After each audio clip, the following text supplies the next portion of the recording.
विशेष dictation book से है 160 की डिक्टेशन नंबर 3। इसमें एक्सरसाइज नंबर 20, 22, 24 और 26 हैं। Ready, start. महोदया, मैं यह कहना चाहता हूँ कि आप देश की स्थिति का विचार कीजिए, देश की आबादी का विचार कीजिए और सचमुच में यदि आप कृषि में कोई रुचि रखना चाहते हैं तो देश के किसानों की यह स्थिति नहीं हो सकती। किसान जो देश का मालिक है वह आज सबसे बदतर और सबसे बुरी स्थिति में पड़ा हुआ दिखाई देता है। महोदया, मैं माननीय कृषि मंत्री जी को बधाई देता हूं कि उन्होंने किसान की पैदावार के दाम बढ़ाए। मेरा निवेदन यह है कि अप्रैल और मई में जब हम यहाँ बैठे हुए हैं, किसान को इस समय दो काम करने पड़ते हैं। एक काम तो खेतों में गेहूं काटने का और बाद में उसको मशीन पर डालकर गेहूं निकालने का। दूसरा काम यह है कि गन्ने के खेतों में फसल अभी तक पड़ी हुई है, उसको काटकर मिलों के सेंटर्स पर ले जाना पड़ता है। गर्मी के दिनों का यह काम नहीं है, यह काम सर्दी का है। इसलिए मेरा निवेदन है कि गेहूं की कटाई और गन्ने की सप्लाई के कामों को अलग अलग समय पर करवा दें। मार्च तक गन्ना खत्म हो जाना चाहिए और अप्रैल में मई में वह अपने गेहूं को उठाए और जल्दी उठाकर बारिश से बचाए। मेरा निवेदन है कि भारत सरकार ने जो शुगर पॉलिसी बनाई है उसमें कृषि मंत्री जी संशोधन करें ताकि जो गन्ना आज भी उत्तर प्रदेश के जनपदों में खेतों में पड़ा हुआ है वह मार्च तक खत्म हो जाए और किसान अप्रैल में अपने गेहूं की कटाई कर सकें। एक बात मैं और भी कहना चाहता हूं कि यह जो कृषि मूल्य आयोग है उसमें कई वर्षों से सुन रहे हैं कि किसानों के प्रतिनिधि और एमपी लिए जाएंगे, लेकिन 6 साल से यह बात उठ रही है परंतु कभी हुआ नहीं है। मैं आशा करता हूं कि माननीय भजनलाल जी अब नए मंत्री बने हैं, यादव जी नए आए हैं, कम से कम अब की बार किसानों के नुमाइंदे उसमें होंगे और अधिकारियों के साथ बैठकर किसानों के उत्पाद का मूल्य तय करेंगे। ऐसा आप अवश्य करवा दें।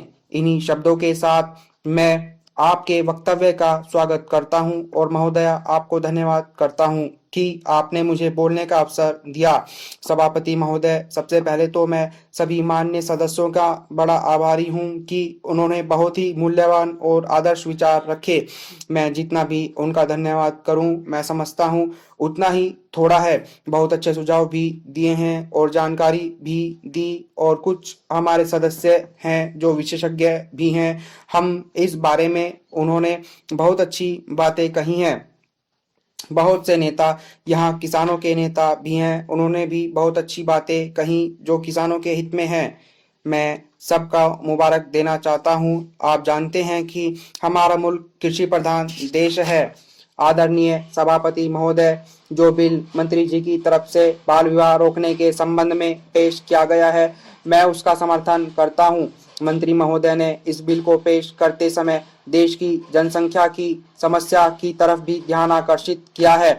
मेरा कहना है कि हमारे देश में बाल विवाह को एक अपराध घोषित करना चाहिए और रेडियो और अखबार के माध्यम से इस देश की 60 करोड़ जनता के मन में और उसके बीच में इन साधनों से यह बतलाना चाहिए कि बाल विवाह करेंगे तो उन्हें सजा दी जाएगी। लेकिन दुर्भाग्य है कि इस देश की सरकार देश की समस्याओं के मसले पर विचार न करके अपने रेडियो और अखबार का इस्तेमाल केवल राजनीति के उद्देश्य से कर रही है। उपसभापति जी, इस कानून को लाने के पहले भी सरकार का उद्देश्य यह रहा है कि हमारे देश में जनसंख्या की जो बाढ़ आ रही है उस पर नियंत्रण कैसे किया जाए और यह हिंदुस्तान के लिए एक बहुत बड़ी समस्या है। आप जानते हैं जब हम लोग इकट्ठे थे यानी हिंदुस्तान, बांग्लादेश और पाकिस्तान और हम तीनों की आज़ादी की लड़ाई लड़ रहे थे, उस समय हिंदुस्तान की आबादी 40 करोड़ थी। अब कुल आबादी केवल हिंदुस्तान की 62 करोड़ है, बांग्लादेश की 12 करोड़ है और पाकिस्तान की 10 करोड़ है, यानी 80 करोड़ हिंदुस्तान की आबादी हो चुकी है। हम अपने देश में जो भी विकास कर रहे हैं, इस हमारे विकास के शिशु को बढ़ती हुई जनसंख्या के राक्षस ने एकदम ग्रस लिया है और हमारे विकास के नवजात शिशु को इस बढ़ती हुई जनसंख्या के राक्षस ने दबोच लिया है। इसलिए पिछली सरकार ने परिवार नियोजन के लिए एक युद्ध स्तर पर काम शुरू किया था, लेकिन क्या हुआ? पिछले साल 70 लाख परिवार नियोजन हुए, लेकिन वर्तमान जनता सरकार ने इस एक वर्ष में 2 लाख भी परिवार नियोजन नहीं किए। देश की जनता में परिवार नियोजन के संबंध में जहां वैज्ञानिक प्रचार होना चाहिए था, वहां पर जनता सरकार ने कुत्सित प्रचार किया, जिसके कारण देश के अंदर एक बड़ा ही विषाक्त वातावरण बन गया। मैं आपसे कहना चाहता हूं कि जब पिछली सरकार इस देश में श्रीमती इंदिरा गांधी के नेतृत्व में काम कर रही थी, तो उस समय परिवार नियोजन का युद्ध स्तर पर काम हो रहा था। उस जमाने में हमारे इलाके में बाढ़ आई हुई थी। बाढ़ के खत्म होने के बाद गांधी ने परिवार की रक्षा के लिए डटकर गांवों में जाकर चेचक के टीके लगवाए। तो विरोधी दल के लोग, जिनकी हुकूमत चली, और राष्ट्रीय स्वयंसेवक संघ के लोगों ने यह प्रचार किया कि ये टीके चेचक के नहीं हैं, बल्कि ये टीके ऐसे हैं जिससे लोग नपुंसक हो जाए और उनके कभी बच्चे ना हो। इस तरह से पूरे देश के अंदर कश्मीर से लेकर कन्याकुमारी तक एक झूठा प्रचार किया। महोदय, मैं एक चीज आपकी नजर में लाना चाहता हूं कि माननीय मंत्री जी स्वतंत्रता संग्रामी रहे हैं। मैं 14 साल की उम्र में विद्यार्थी था जब महात्मा गांधी और देश के दूसरे नेताओं को गिरफ्तार किया गया अंग्रेजी राज में। हम कुछ जानते नहीं थे, इतना मालूम था कि गांधी जी को गिरफ्तार किया गया है।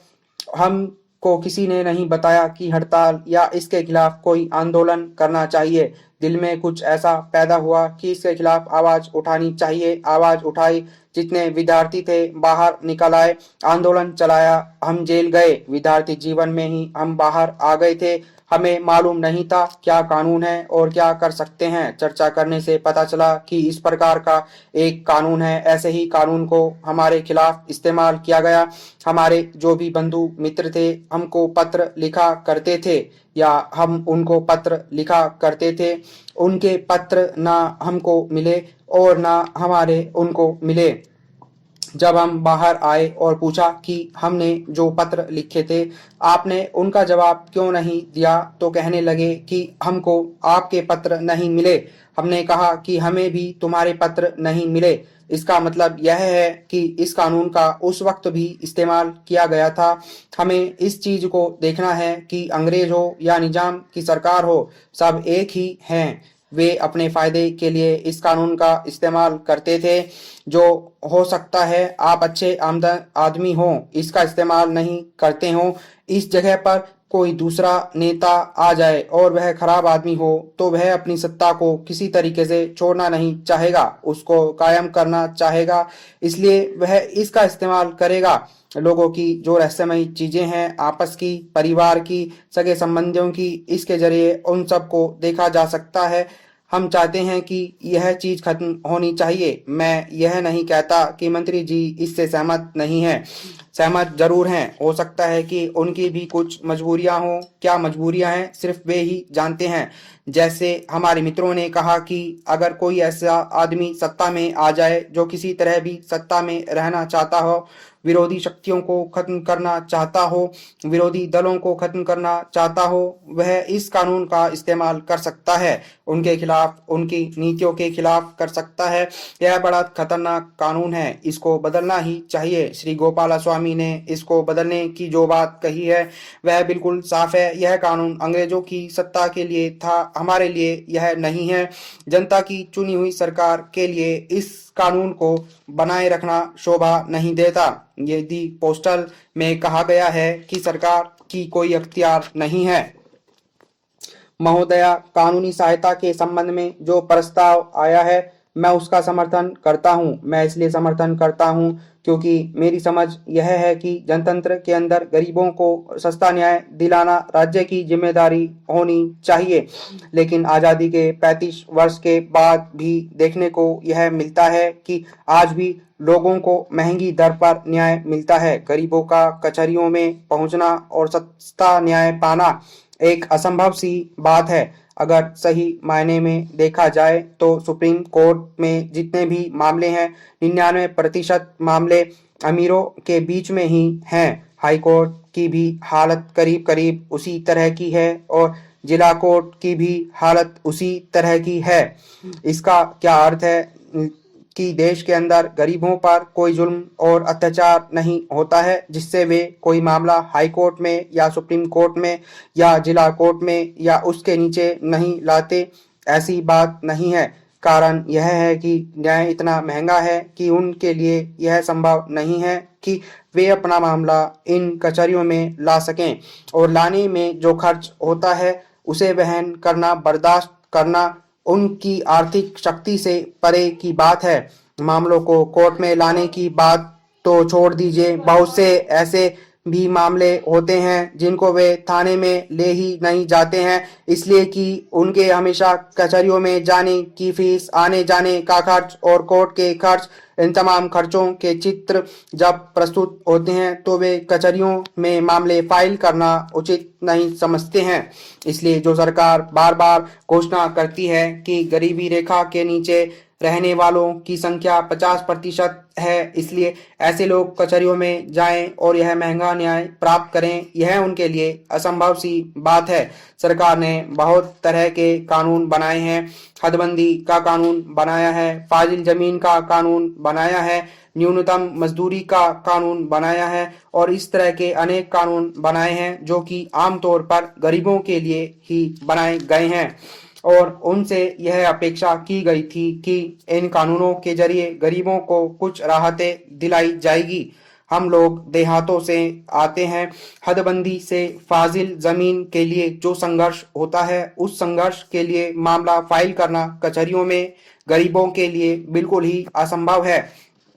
इसी तरह से फाजिल जमीन में जनित मामले, न्यूनतम मजदूरी से जनित मामले, छुआछूत से उत्पीड़ित जो मामले होते हैं, इन तमाम मामलों को कचहरियों में लाना गरीबों के लिए एक असंभव सी बात हो गई है। इसलिए जरूरत इस बात की है कि जो कानून सरकार ने पारित किए हैं उनको शुरू कर सरकार सचमुच में गरीबों को न्याय देना चाहती है। अगर वह यह चाहती है कि विभिन्न तरह के जो सामाजिक कानून पास हुए हैं उन कानूनों के जरिए गरीबों को राहत मिले, इसका प्रबंध करें।